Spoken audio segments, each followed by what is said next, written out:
Welcome to our Canada Life Vlogs! Nagbabalak kayong mag-Canada? Subscribe and I'll show you around. Hello everyone! Kwentuhan I tayo. feel my Jobs in Canada? prior to architecture. This is Ikaw, my humble minumura nila. career Oh my story and I do hope that you will keep watching. Ang entry ko dito sa Canada is, as you all know, a caregiver. I came here doon sa Edmonton, year 2011, and I just graduated architecture school then. My relatives hired me as a caregiver and I worked as a full-time caregiver sa ibang tao. A year after that, I was looking after 2 children, and all I can say is it wasn't easy. And I used to cry. I don't know. I didn't know what to do. Bata pa ako nun. Well, actually, I did not mature soon enough, I guess. I wasn't used to taking care of other people's kids, so it was a struggle. I enjoyed the stage regardless. Was new to Canada, so exciting and different. I felt like Canada has many new things to offer to me, being a provinciana girl. After 2 years, naging landed immigrant ako, meaning I got my permanent residence. First work after being a nanny, I working sa Northern Reflection. So Northern Reflection, guys, is a store para sa mga middle-aged women to older women. So I was 21 then. It wasn't really my style, but it's something. I don't know about selling clothes. I was the most shy person you will ever meet at that time, and it was so awkward. I was really awkward. I couldn't sell any clothes. I was struggling. Nahihiya ako. But you know what? Sometimes I make good sales then kasi siguro matyaga lang din ako. I wanted to earn some money. And may natutunan din naman ako doon. I learned to be social. I feel like lahat ng mga magiging trabaho mo, it's a preparation. After that, so I was siguro parang mga 1 year ako noon. I realized after 1 year na I need to make more money dahil gusto kong bisitahin ng Pilipinas. So I took my chances on applying as a healthcare aide. Meaning I take care of people with disability. Sometimes they're even 3 times or twice my size. I'm a small Asian girl. I'm only 5'3". I used to weigh 98 pounds. I was so skinny. If you would like to see more of these type of videos, please like and subscribe and let me be your dose of positive vibes. Comment down below what type of content you would like to see more of.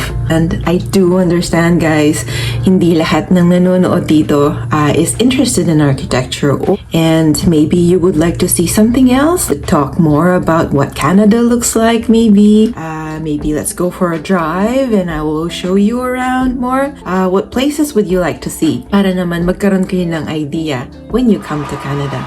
Kahit hindi ko lang mga pinagagawa ko, I went for it. I was so determined. I wanted to earn more money. So I applied on sa Good Samaritan Society. They have houses na you can go to, and you will have clients in there. Tapos, you take care of them, like you feed them, you bathe them, and sometimes you give them medicine too. So I had 0 experience again being a nurse, and looking back, you know what? I was so brave, huh? Pat myself on the back. I did what I had to do at that time. Shh, quiet. And so I think yung reason lang na hinire nila ako doon is because it was a very odd shift. It was 12 a.m. Imagine, 12 a.m. to 8 a.m. At that time, wala pa akong kotse, guys. And I was in Edmonton. It was so cold. It is in the middle of the winter. Umabot nun ng minus 30 degrees. It was freezing. And I have to go to work and then come back 8 a.m. Wala pang tulog. Kasi yung shift ko nga, 12 a.m. to 8 a.m. It was graveyard shift. Hindi ko alam kung paano ko na-survive yung mga panahon na yun. But looking back, I have no regrets. Because I got the chance, I got the experience, and at that time I needed to make money and I earned it. And so, dahil night differential, dahil night shift, mayroong night differential na $1. I took advantage of that. Tapos, I barely slept kasi sa umaga, I took more shifts. Yung mga 3-hour shifts here and there, I took those. So, I was earning a pretty decent amount of money. And then, I was able to go to Philippines. Kasama ko na yung now, my husband. And after coming back, I think I did that for another year, and then at the same time I was waitressing as well, part-time waitressing, East Indian parties. They are so much fun, guys. East Indian parties are so much fun. And doon ako na-introduce sa East Indian food, and to this day I still love eating East Indian food. On that job, I learned to be compassionate and learn to work with people with different personalities. After coming back from the Philippines, after nung bakasyon ko, biglang sumasakit na yung mga, yung likod ko. Some of you might know I have scoliosis. I have problems with my back. And so I think it aggravated that. Kasi if you're taking care of people that are larger than you, usually you sort of lift or you turn them over, bending your back. So it did took a toll on me, and on top of that, I wasn't the healthiest at that time because I was losing sleep. I barely sleep. Tapos, I barely eat. Wala kang gana pala, kapag lagi kang puyat. Nung kumukuha tayo ng architecture, puyat na nga. Tapos, pagdating dito, napupuyat na naman. So, I had to think quick. I met a lady, and she said she could help me get into a doctor's office as a receptionist, and that excites me kasi oh my god, something different na naman. You know what, at that time I knew I needed to grow. I knew I needed to make a change. I felt it in my heart and I went for it. So I gave her my resume, I fixed it to make it look more like someone who will be interested in becoming a receptionist. And may konting tugma naman kasi as a medical aide, I got exposed to medical terms na rin. So I was like, okay, yeah, let's do it. And I got a call, they hired me, and at some point, I quit my full-time job sa Good Samaritan Society. Nag-full-time ako dun sa doctor's office, which is called Heritage Lane Medical Clinic, and nagpa-part-time pa rin ako sa Good Samaritan. So I did those two jobs for, I think a few months. Tinit-testing ko lang ang aking power kung hanggang saan makakaya. So I did that, and then I was happy at the doctor's office. I improved my speaking and communication skills kasi I'm always on the phone. Oh, I remember my line. It would go like this: Heritage Lane Medical Clinic, how can I help you? Oh my god, I was intense. But anyway, I enjoyed that. And again, I was exposed to many different kinds of people kasi you will have patients. Some of them, medyo may sakit na sila. So parang medyo konti na yung patients. So from there, not only was I exposed to many different kinds of people, but I was exposed to many different personalities. And I was working for 3 doctors at that time. If I'm not on the phone, I'm at the front desk. As I've said before, I'm a very shy person, and I feel like this was a practice for me. Tingnan nyo naman ang work ko ngayon. I had to talk to many people. I had to talk to men, women, people with short temper, fun people, sad people, boring people. There's no such thing as boring people. Only quiet people. I'm quiet. I'm not boring. I don't know. Anyway, many different personalities. Alam nyo ba, guys? At this point, I was still doing random waitressing. Kasi I enjoyed it. Because I met new friends along the way. It's nighttime. And it was just walking. I treated it like my workout. So at some point, I was having 3 jobs. Which I liked it. I can say I worked hard. after all the jobs I had, I really I have never really forgotten about architecture. I got in touch with my previous employer. Remember when I was a nanny? Kasi yung mga employer ko noon, they were professors. So, got in touch and then we said hi, and then she found out that I wasn't working in architecture. She found out that I was working random jobs, and she said, you know what? Why don't you do this? Like, she pushed me. Really, sometimes we just need one person to push us and try harder. Because at that time I was like, well, I like it, but how do I do it? And I can do that for you guys. I can push you if you want. Ito lang ang masasabi ko sa inyo. What would you lose if you try harder? The only thing worse that could happen is that, you know, maybe it will take a while. But in my experience, if you like something really bad and you try hard enough, most of the times it will come to you one way or another, in many different forms. Like, I was wanting architecture. Mind you, I am an architect now. I'm a registered architect, but I'm working as a project manager. Maybe that's my calling, and that's okay too. It's still connected. Don't even think about your age. Don't even think that, oh my gosh, it takes so much time. Yes, you know what? Wala namang madali. Huwag kayong maniniwala sa mga taong sinasabi nila na madali ang buhay anywhere. Kahit saan ka magpunta, if you want something beautiful, if you want something nice, you have to work for it. You have to work for it. You have to make sacrifices. It's not gonna come to you na coming from the heavens. It's gonna drop on on the palm of your hands. No, God helps, but you have to work for it too. You have to prove to Him na you really want it. Let's go back. Anyway, at this point, kung ano-ano ng mga pinasok ko, some people offered to take me and do cleaning jobs or have a cleaning business, which I think it's a good business, by the way, if you guys are interested in that. There's so many people, many other Filipinos who might be interested in working with you or for you when you own that kind of business, but it makes her good money. So while I was a receptionist, I tried to look around for job openings, the position called architectural technologist. Little did I know I should be applying as a designer. But you know what? Sabi ko nga, everything happens for a reason. You know what? My job now is a project manager in construction, and I needed that. I needed the architectural technologist experience para maging effective sa trabaho ko ngayon. So, para sa mga hindi nakakaalam, the difference between architectural technologist and an architectural designer is yung technologist is more on detailing of vapor barriers, connections, and anything technical. As the name states, architectural technologist.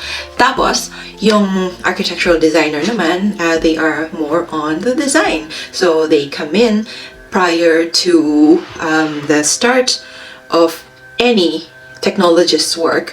So, sila yung gagawa ng concept, ng anything to do with the design phase is the architectural designer. It wasn't easy for me to begin with, dahil sa architecture, you're more exposed to design. At may natsambahan ako, and someone contacted me after many years. I was so excited. Pagpunta ko doon, again, I was clueless. I don't know why I never did research on these companies that I applied to before, but I guess it's the same thing. It's always a good thing too.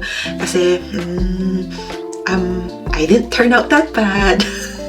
In my opinion, I didn't turn out that bad. The company is called Trail Building Supplies, and they do the engineering.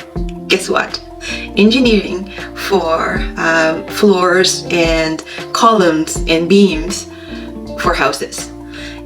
So, yes, it is structural design. And again, they were willing to hire me, and I had zero experience. I was willing to learn, and the CEO at that company and the owner's name was Gary. And they are the sweetest. And my boss over there was Al, and he supported me together with all the guys in there. They actually were the ones who introduced me to a good sushi restaurant and some more East Indian food. So I can't forget this company, as they trusted this little Asian girl fresh off the boat, looking very scared. You know what, guys? Gary, the owner of the company, even told me doon sa aking exit interview, sabi niya, I remember when you first came, Rosemary, you looked so scared. I was like, oh my God. He felt that I was scared, but I think he also felt that I was willing to learn. And I think that's the reason why he decided to say yes to hire me. So that was Trail Building Supplies, and that was my longest standing job. I enjoyed. I was there for 3 years. Oh my gosh, guys, alam niyo ba? They sent me to Texas to learn a software, an engineering software, and also I got exposed to site visits. So it's the first time I was able to wear a hard hat, steel toe boots, and the high-vis vest kasi I need to be on site. And yun ang pinaka-unang experience ko sa mga subcontractors. Oh my gosh, that traumatized me. They see me coming, they feel my fear. You know what? I can laugh at this now because I'm okay now. I'm still working with subcontractors and contractors. It's not for the weak of heart. It's not. They see me coming, this tiny Asian girl. I'm looking on the ground, zero confidence. Well, have a little bit more now. And then I speak so calm and very mahiyain. So, ang iniisip siguro nila, sino naman to? Can we trust you with the work? Why would I listen to you? You can't even speak for yourself. Oh my gosh, it was a nightmare. Kapag narinig ko na silang magmura, feeling ko akong minumura nila. Oh my God, I get... Wait, I need to check something. So, feeling ko nga ako ang minumura nila. Tapos, nandun, lalo na yung mga roofers, guys. Yung mga nagtatrabaho sa bubong. Ay, naku po. Ang lakas nilang magmura. Pero, I got used to that. I got exposed to that. May time noon na uuwi ako, umiiyak pa ako, pero hindi ko pinapakita sa husband ko. Kasi, papaalisin niya ako sa work. Sabi niya, hanap ka na ng ibang work if you can't do it. But anyway, I survived that. Dahil I had such good friends supporting me. There were 1, 2, 3, 4, 5 guys that I work with at that time. And, 6, including Bill. Oh my God.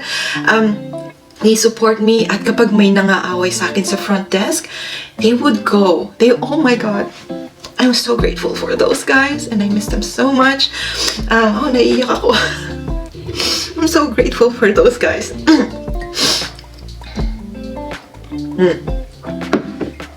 They tease me a lot, and sometimes I feel like they bully me.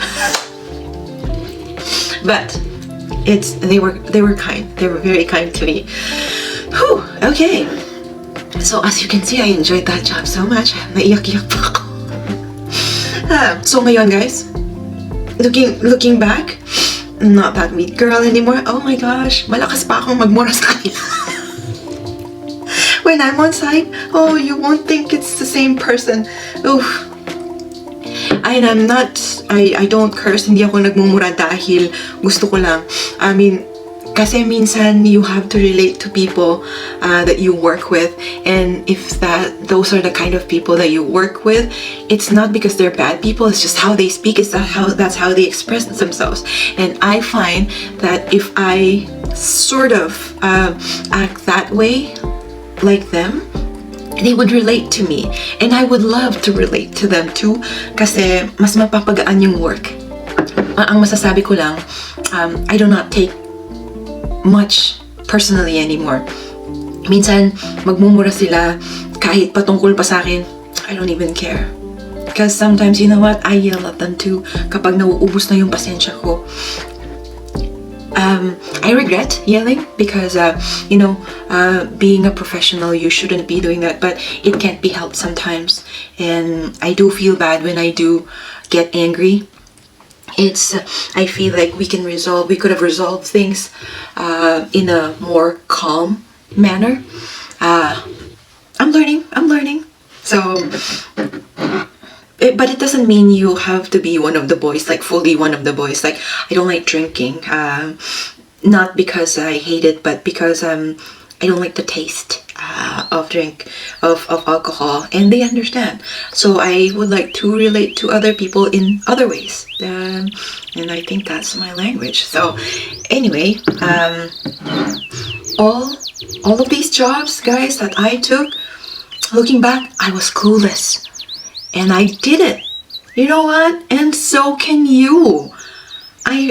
You can do it. Like, don't overthink it. Just go for it. And now I'm in a phase in my life that I want to do something else again.